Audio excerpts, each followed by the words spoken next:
Welcome to Man Does Tech, where I solve the problems you didn't even know you had. You start by securing the exp.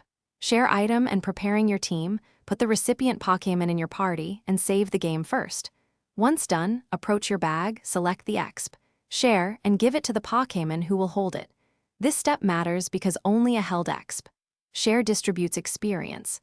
Make sure to double-check the holder and the battle plan. You will avoid wasted fights and misallocated levels. Once equipped, enter battles and let other Pokémon do the fighting.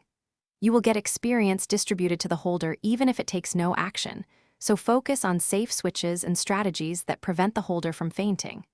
Make sure to target higher-level wild Pokémon or trainers for faster gains. Battling low-level opponents wastes time.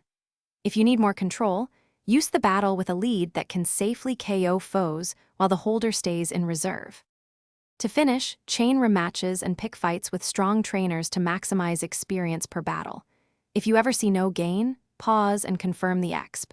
Share is still held, and the holder has not fainted. Re-equip if needed. When things go wrong, reload your save and test a single trainer battle to isolate the issue.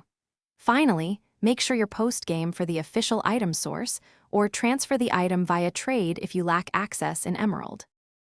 Thanks for watching. If you found this helpful, don't forget to like and subscribe.